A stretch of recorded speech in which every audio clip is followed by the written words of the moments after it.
सगळ्यांना नमस्कार। जसे की आपल्या सगळ्यांना माहिती आहे की आज संध्याकाळी 4 वाजता पुणे युनिव्हर्सिटी येथे कॉकरोच जनता पार्टीचे एक शांतिपूर्ण आंदोलन होणार आहे। एज्युकेशन मिनिस्टर धर्मेंद्र प्रधानचा राजीनामा मागण्यासाठी आमच्या या मूव्हमेंटला आज मला तुम्हाला सगळ्यांना सांगताना खूप आनंद आणि अभिमान होतोय की विश्वंभर सर आणि असीम सर यासारखे दिग्गज जे सोशल ऍक्टिव्हिस्ट आहेत तेही आमच्या मूव्हमेंटला पाठिंबा देत आहे। मी विश्वंभर सर आणि असीम सरांचं खास धन्यवाद करतो आज आल्याबद्दल आणि मला पूर्ण गॅरंटी आहे की या दोघांच्या सपोर्टमुळे आमची मूव्हमेंट अजून स्ट्रॉंग होईल। आणि सोबतच आज संध्याकाळी आम्ही जे आंदोलन करणार आहे त्याच्यात आम्ही आमचा एज्युकेशनचा मॅनिफेस्टो रिलीज करणार आहेत। जे काही देशात चालू आहे परीक्षांवर, पेपर फुटीवर आणि काही जे एक्झामचे रिझल्ट्स आहे काही वर्षांपर्यंत येत नाही, तर त्यावर काय काय केलं जाऊ शकतं याच्यावर आज आम्ही आमचा मॅनिफेस्टो रिलीज करणार आहे। ही सगळ्यात मोठी आजची आमची अनाउन्समेंट असणार आहे। थँक्यू। आता आणि सॉरी अजून एक गोष्ट, सोनम वांगचुक सर हे पण या मूव्हमेंटला जॉईन होणार आहे आज संध्याकाळी। ते लडाखवरून येणार आहेत and he is very excited to be here. आणि पुण्यातले जेवढेही लोक आहेत, स्टुडंट्स आहेत, त्यांनी खास करून यावं, कारण की सोनम वांगचुक पेक्षा मोठा एज्युकेशनिस्ट या देशात तरी दुसरा कोणी नाही आहे। आंदोलन आज करताय विद्यापीठात, दिल्ली नंतर पुणेच का निवडलं, महाराष्ट्रातून पुणे का निवडलं आणि सावित्रीबाई फुले पुणे विद्यापीठच का निवडलं, याच्या मागे काही वेगळा दृष्टिकोन होता? मला वाटतं की Pune is an education hub. Pune हे जे माहेरघर आहे शिक्षणाचं आपल्या महाराष्ट्रात तरी, आणि त्याला ऑक्सफोर्ड ऑफ द ईस्ट सुद्धा म्हणलं जातं। आणि माझ्यासाठी तो पुणे होम ग्राउंड आहे। मी स्वतः पुण्यात राहिलेलो आहे, स्वतः पुण्यात शिकलेलो आहे, त्यामुळं मी पुणे निवडलेलं आहे। आणि फक्त पुणेच नाही, नागपूरलाही मी जाणार आहे, त्याची प्लॅनिंग चालू आहे।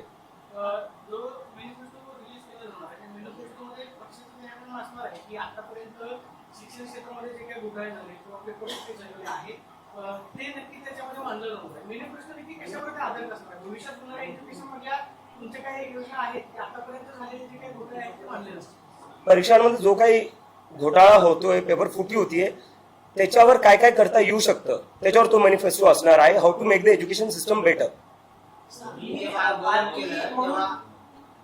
जेव्हा आंदोलन केलं तेव्हा बाबासाहेबांचा फोटो घेऊन तुम्ही संविधानिक पद्धतीमध्ये ज्या त्यावेळेस या देशात चळवळी झाल्या त्यावेळेस विरोधी पक्षांचा सुद्धा त्या सगळ्या चळवळीत सहभाग होता। तेव्हा क्रांती घडली। तुम्ही ज्या पद्धतीने आंदोलन सुरू केले तुम्ही कुठेही संवाद करत नाही, म्हणजे संविधानिक पद्धतीने सरकारसोबत सुद्धा संवाद करणं गरजेचं आहे। तेही होताना दिसत नाही तुमच्या आंदोलनामध्ये। आणि विरोधी पक्ष किंवा विरोधी पक्षाशी तुम्ही काही चर्चा करताय का? कारण त्यांचा सहभाग असणं हे देशासाठी महत्वाचं आहे। सर, मी संवाद करण्यासाठीच अमेरिकेवरनं दिल्लीच्या जंतर मंतरवर बसलेलो होतो, तर आता मी इतक्या दुरून आलोय, मी संवाद करण्यासाठीच आलेलो आहे। Now the ball is in the court of the government. Sir, विरोधी पक्षाशी आणि सरकारमधल्या काही लोकांशी तुम्ही संपर्क केलाय का? जर त्यांनी चर्चेला बोलवलं तर तुम्ही जायला तयार आहात? कारण तुमच्या चर्चेचे मुद्दे काय असतील? आम्ही नक्की जायला तयार आहे, पण त्यांनी आधी आम्हाला बोलवावं तर। आमचे अकाउंट बंद करण्यात येत आहे, आमचे फेसबुक अकाउंट झालं, इंस्टाग्राम अकाउंट झालं, ते हॅक करण्यात येत आहे। ट्विटरवरचं जे अकाउंट आहे आमचं ते त्यांनी बॅन केले, काय म्हणून? We are a national security threat. तर हा कोणता म्हणजे प्रकार झाला की संवाद करायचा तुम्ही आम्हाला बोलवा, we are ready to have a dialogue, पण त्यासाठी अकाउंट नका बॅन करू ना आमचे।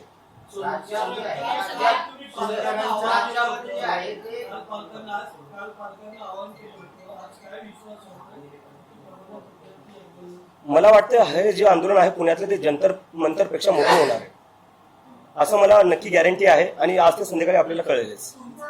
एक ऑपोजिशन थेट भूमिका मांडली तुम्ही धर्मेंद्र प्रधानांचा राजीनामा, पण दुसऱ्या बाजूला काँग्रेसच ऑल्सो नॉट केली, ते पण जाहीर टीका करताय। तुम्ही एक्झॅक्टली कुणाशी भांडताय आणि काय हे असणार आहे? आम्ही कुणाशी भांडत नाहीये, let me make it very clear. आम्हाला ना सरकारसोबत भांडायचं ना अपोजिशन सोबत भांडायचंय।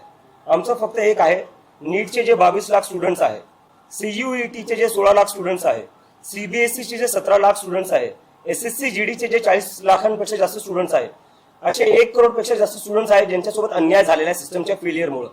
आम्ही त्या स्टुडंट्ससाठी फाईट करतोय, आम्ही कोणाच्या अगेन्स्ट फाईट नाही करत, आम्ही स्टुडंट्ससाठी फाईट करतोय। पक्षाचे जे इंस्टाग्राम आणि बाकी सोशल मीडिया अकाउंट आहेत ना त्याच्या विरोधात, म्हणजे जे त्याचे फॉलोअर्स वाटतात त्याच्या विरोधात मुंबई पोलिसांमध्ये ना एक तक्रार केली आहे। वकील अरविंद सिंह यांनी तक्रार केली आहे आणि त्याच्यात सांगितलं की एंगेजमेंट या सगळ्या एंगेजमेंटची चौकशी व्हावी असं त्यांचं म्हणणं आहे।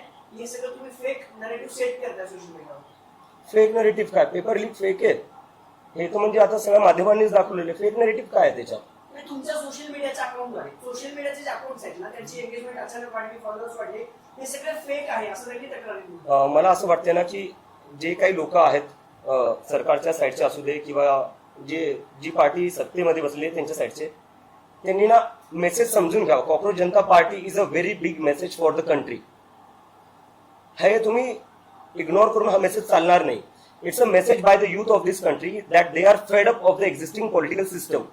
तुम्ही आज याला फेक म्हणून म्हणसाल तर you are doing a bigger mistake by ignoring this people. हे जे काही मुलं आहे 19-20 वर्षाचे, यांची सगळ्यात मोठी कंप्लेंट हीच आहे की आमच्याबद्दल कोणी बोलत नाही, आमचे मुद्दे कोणी मांडत नाहीये. आता तुम्ही यांना फेक म्हणून परत तीच मिस्टेक रिपीट करताय. So please don't repeat that mistake. यांच्याशी बोला तुम्ही, यांचं ऐकून घ्या, यांच्या समस्या काय आहेत, यांच्या होप्स काय आहेत, यांना भारतासाठी ऍस्पिरेशन्स काय आहेत ते ऐकून घ्यावं. Don't dismiss them.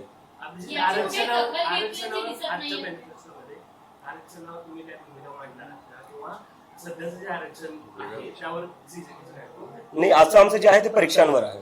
परीक्षा कशा बेटर होऊ शकतात आणि जर त्याच्यात काही प्रॉब्लेम्स येतील तर त्याला कसं काय बेटर तरीकेने हँडल करू शकतो त्याच्यावर असणार आहे. शेतकऱ्यांच्या आंदोलनाच्या कर्जमाफीसाठी सरसकट कर्जमाफी भेटावं म्हणून आंदोलन सुरू आहे, त्यात तुम्ही सहभागी होणार? नक्की सहभागी का नाही, पण जसं की आम्ही म्हणलं आम्हाला 15 दिवस झालेले, आम्ही एक मुद्दा धरलेला आहे. आधी आम्हाला त्या मुद्द्याचं सोल्युशन काढावं लागेल. जर आम्ही ते नाही देऊ शकलो तर आमची क्रेडिबिलिटी कशी बिल्ड होणार? First we have to deliver, आणि ते आम्ही नक्की करू. मात्र त्यातले काही विद्यार्थी जे आहेत ते म्हणतात की विद्यापीठाचा नीटच्या परीक्षेचा किंवा त्याचे क्लासेस किंवा काहीच विद्यापीठात होत नाही, त्याच्याशी निगडीत कुठलाच संबंध नाही. इतर वेळी जे विद्यापीठातले प्रश्न आहेत ते विद्यार्थ्यांचे खूप मोठे आहेत, त्याही विद्यार्थ्यांचे प्रश्न आहेत. तुम्ही विद्यार्थ्यांच्या प्रश्नासाठी लढताय, त्यांच्या विद्यापीठासोबत असलेल्या प्रश्नासंदर्भात आजच्या आंदोलनात काही भूमिका तुम्ही 2020 मध्ये पुणे युनिव्हर्सिटी 12व्या नंबरवरती इंडियाच्या रँकिंगमध्ये. It was one of the prestigious university in India. आज पुणे युनिव्हर्सिटी 91व्या नंबरवर आहे. तर हा कसा पुणे युनिव्हर्सिटीसाठी एक मुद्दा नसेल? गोइंग फॉरवर्ड तुमची स्ट्रॅटेजी काय असणार आहे? What is the government doesn't respond? कारण आतापर्यंत तुम्ही म्हणताय तुम्हाला पदवीसाठी नाहीये, इथून पुढेही त्यांच्याकडनं काही रिस्पॉन्स आला नाही तर आंदोलन असं सुरू होणार का? काय करणार? जसं मी काल म्हणलं की हे आंदोलन आता आम्ही देशभर करू. आता आजचं आंदोलन झाल्यावर मी लखनौला जाणार आहे, त्यानंतर मी अमृतसरला जाणार आहे, नंतर बँगलोर, जयपूर, नागपूर या ठिकाणी जाणार आहे. आणि आम्ही आव्हान देणार आहे सगळ्या युवकांना की आपण सगळ्यांनी दिल्लीला जायचे 20 तारखेला, आणि जोपर्यंत राजीनामा होत नाही तोपर्यंत कोणी घरी वापस येणार नाही.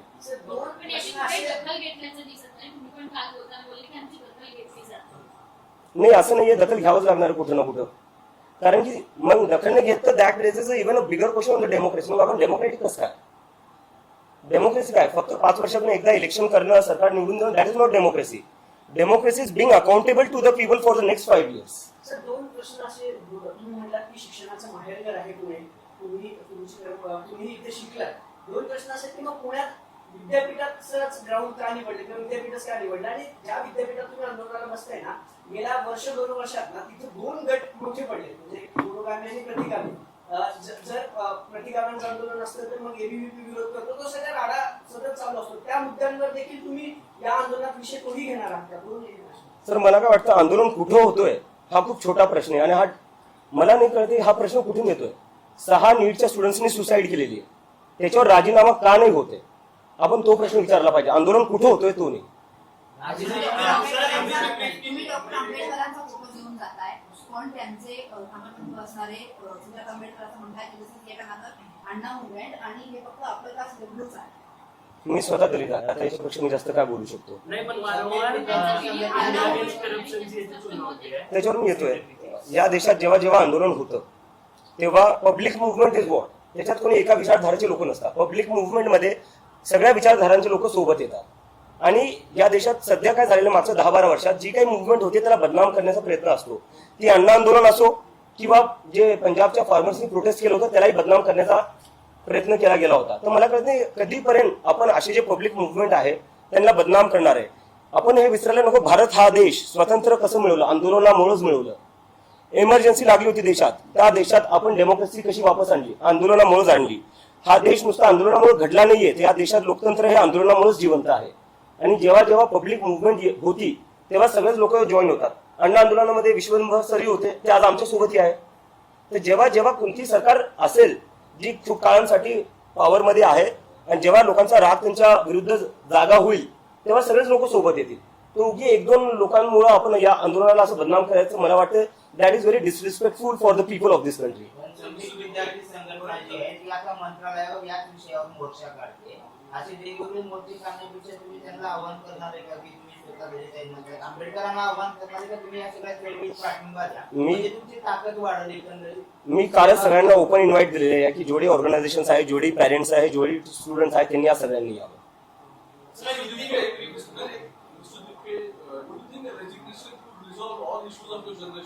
Sir, I want to ask, if we can't even get a simple resignation, if the government is not ready to even admit the mistake, how can we expect them to resolve the entire education system? It starts with taking responsibility. It starts with acknowledging the mistake. If you are not even ready to acknowledge the mistake, how are you going to fix the system? Last जो general मंडल में जो हुआ उसमें काफी बच्चों का ऐसा कहना था कि उनको स्टेज पे नहीं बुलाया गया या उनसे बात नहीं करवाया गया, तो इस बार हम और बच्चे देखेंगे तो एक्चुअली उनके मुद्दे बात करेंगे स्टेज पे. नहीं, बिल्कुल बिल्कुल. और जंतर मंतर पर तो मतलब पूरा स्टेज भर गया था. मुझे रिक्वेस्ट करनी पड़ रही थी, प्लीज सारे लोग स्टेज पर मत आइए वरना स्टेज गिर जाएगा. तो हमसे जितना हो सकता था हमने किया, बट जैसे कि बहुत ही ऑर्गेनिक मूवमेंट है, हमारे पास कुछ रिसोर्सेस नहीं है, कुछ नहीं है, तो बहुत ही ज्यादा थोड़ा मैनेज करने को डिफिकल्ट हो रहा था. But going forward we are learning, क्योंकि हम भी पहली बार कर रहे हैं. हम कोई सीजन पॉलिटिशियन नहीं है, सीजन मूवमेंट चलाने वाले नहीं है, हम सब पहली बार कर रहे हैं. तो going forward we will improve it. और अभी मुझे लगता है कि विश्वम्बर सर और असीम सर को थोड़ा बोलना है. नीटचा जो घटना आहे तो 2024 ला पण झालेला होता. तुम्ही आता परत ते वारंवार होते त्याच्याबद्दल काय, त्या प्रशासनाबद्दल, त्या नीटच्या संस्थेबद्दल तुमचं मत काय? तुम्ही धर्मेंद्र प्रधानचा राजीनामा मागताय, मात्र प्रशासकीय जे अधिकारी होते एनटीए मधून कुठला अटक झाली, सीबीआय त्याची चौकशी करते, त्याच्याबद्दल तुमचं व्यक्तिगत मत काय? 2024 मध्ये पण हाच विषय समोर आला होता. मी उत्तर देतो. 2024 मध्ये तुम्हाला वाटलं नाही का की तेव्हा पण हा मुद्दा उचलावा म्हणून? सर, 2024 मध्ये मी अमेरिकेला होतो, माझं स्वतःचं एज्युकेशन चालू होतं. आता पण तिथेच होतं ना? हो, आलो ना सर मग आता. सर तुम्ही अण्णा मुवमेंटचं जे बोललं जाते आता ते अण्णा मुवमेंट नंतर ना, सर एकच मिनिट, एक प्रश्न फक्त. सर तेव्हा माझं स्वतःचं कोणी आंदोलन बंद करावं हा त्या माणसाचा तेव्हा स्वभाव. त्यामुळे तुम्ही तेव्हा कुठे होता? मला जर उद्या विचारलं आम्हाला की आणीबाणी कुठे होता, तुम्ही 6 वर्षात होतो. आणीबाणी तुम्ही असणारच नाही. मला वाटतं आपण लॉजिकल होऊया ही प्रश्न. 2024 मध्ये ते सज्ञान असतील. सज्ञान होते ते, त्यांना ती प्रेरणा नाही झाली. आता त्यांना प्रेरणा झाली. आम्हाला प्रश्न विचारायला आता प्रेरणा झाली. काही अर्थ नाही. विचार. सर एक फक्त अण्णा मुवमेंटचं जे बोललं जाते ना, त्या मुवमेंट नंतर काय झालं, कसे राजकीय पक्ष स्थापन झाले, खासदार आमदार म्हणून सत्तेत बसले, अभिजित तिप्पेंना जर कंपॅरिझन करत असतील आता, तर पुढे जाऊन मग तुम्ही हे टॅकल कसं करणार? तुमच्यातून पण काही जण सुटतील, पक्ष स्थापतील, मग तो पक्ष दिल्लीत किंवा इतर ठिकाणी स्थापन करतील. या मुवमेंटचं त्या मुवमेंटचं जर कंपॅरिझन होत असेल तर तुम्ही टॅकल कसं करणार हा सगळा मुद्दा? सर, मी तेव्हा 16 वर्षाचा होतो, मी स्वतः शाळेत होतो, तर मी त्याच्यावर काही जास्त बोलू नाही शकत. But going forward we will try to learn and we will try to take feedbacks, inputs and suggestions from everybody so that we won't repeat the mistakes that others have repeated. Yes.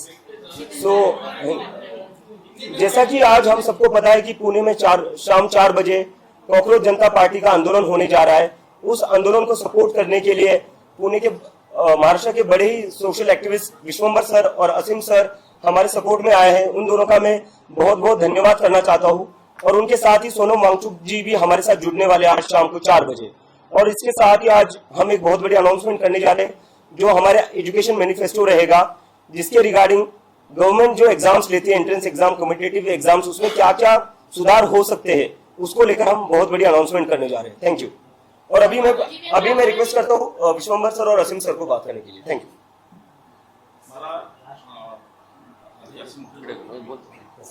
पहिल्यांदा हे सांगायचं आहे की आम्ही इथे आलो याचा अर्थ बरेच जण आम्ही आता यात नेतृत्व वगैरे असं काही नाहीये. अभिजितला आम्ही पहिला सल्ला दिला की जी काही कार्यकारिणी असेल, जे काही निर्णय घेणारे लोक असतील, ते सगळे 35च्या आत असावेत असा आम्ही पहिला सल्ला अभिजितला दिला. मला असं वाटतं की खूप दिवसांनी आम्हाला मेनस्ट्रीम मीडियाचा माहिती सवय नव्हती, आज सगळे आले, त्याबद्दल आभारी आहे मी तुमच्या सगळ्यांचा. मला असं सांगायचं आहे की पत्रकार म्हणून तुम्ही या सगळ्याकडे म्हणजे तुमचे चॅनल्स किंवा तुमचं वर्तमानपत्र किंवा काय त्यांचं इश्यू वेगळा आहे, त्यांचं मॅनेजमेंटचं. पण भारतीय पत्रकार म्हणून या आंदोलनाकडे माझी तुम्हाला विनंती आहे की तुम्ही सकारात्मकपणे पहा की 12 वर्ष या देशात धुमाकूळ चाललेला आहे. पत्रकारांचा सगळ्यात मोठा अपमान या 12 वर्षात झालेला एकही पत्रकार परिषद न घेऊन की आम्ही तुम्हाला नाही मोदत, आम्हाला नाही द्यायचे पत्रकार, या वातावरणात एक तरुण मराठवाड्यासारख्या भागातून शिकून पुण्यात आलेला, पुण्यातून गेलेला उभा राहतो आणि त्याच्या मागे एक पाठिंबा उभा राहतात. ते फॉलोअर कसे आले वगैरे ते चौकशी पोलीस करेल ना, त्यामुळे त्यांनी कंप्लेंट केली तर त्याची चौकशी होईल आणि त्या चौकशीतून काय निष्पन्न व्हायचं तो होईल. आजच काही तुम्ही दोष नाही घेऊ शकत. हा तरुण उभा राहतो. अभिजित मध्ये मला एक अतिशय उत्तम नेता दिसतो, असे लोकांना दिसतो आणि म्हणून आम्ही पाठिंब्यासाठी आलो. आमचा या आंदोलनातला हस्तक्षेप शून्य असेल. अभिजितने जेव्हा विचारलं आम्ही सल्ला जरूर देऊ, गोष्टी सांगेल युक्तीच्या द्वारा, पण आमचा कार्यकारिणी आणि हे सगळं जे आहे ते सगळं अभिजित नेता आहे. आता अभिजितला त्याची 35 वर्षाची आतली कार्यकारिणी करायची आहे आणि तुम्ही तरुण नेतृत्वावर विश्वास ठेवा. माझा पुढच्या पिढ्यांवर फार विश्वास आहे. दुर्दैवाने काय होतं माहिती का, प्रत्येक पिढीला वाटत असतं आमची पिढी शेवटची सगळ्यात चांगली पिढी या पृथ्वीवरची. असं काही नसतं. इव्होल्युशनची, उत्क्रांतीची थेअरी सांगते की पिढ्या प्रगत होत जातात. ती पुढच्या पिढीचं हे आंदोलन हे लक्षात घ्या.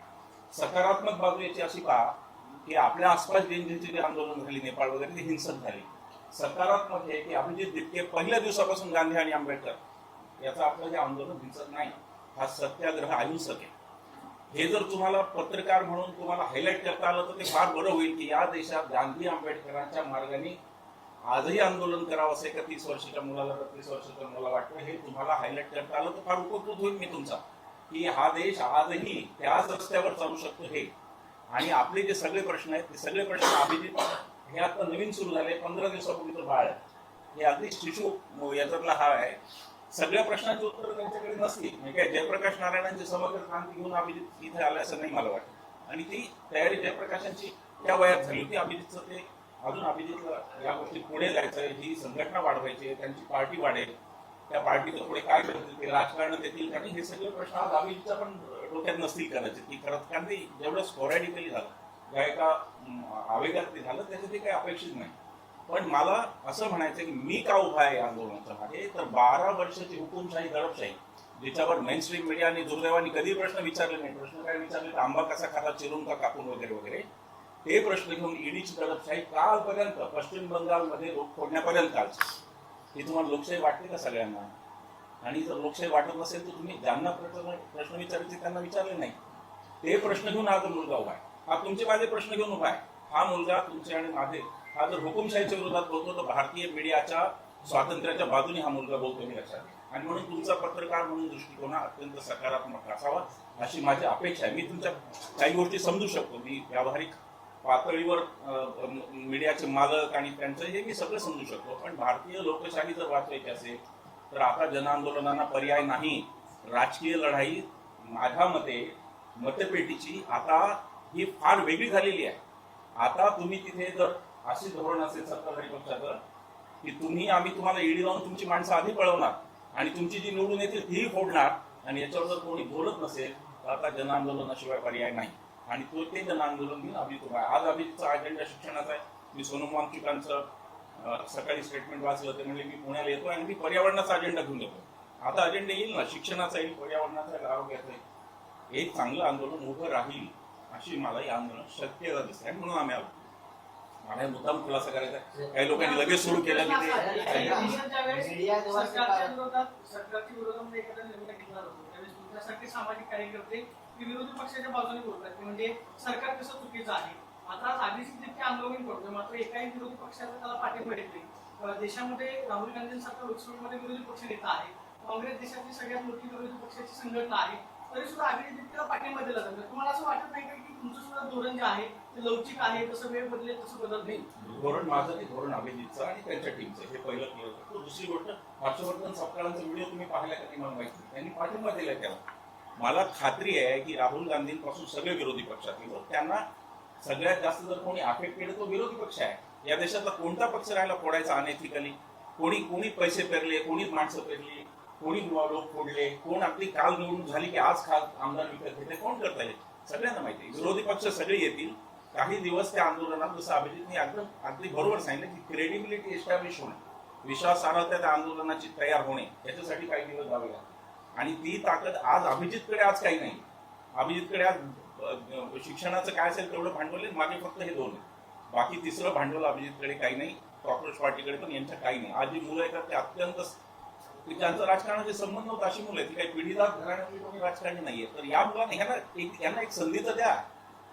काय करतात ते तर बघा, नाही तर आपणही अभिजितवर टीका करू. पुन्हा इथेच प्रेस कॉन्फरन्स घेऊन अभिजितचं काही चुकलं तर आपण टीका करू. पण आता एक संधी दिली पाहिजे असं मला वाटतं.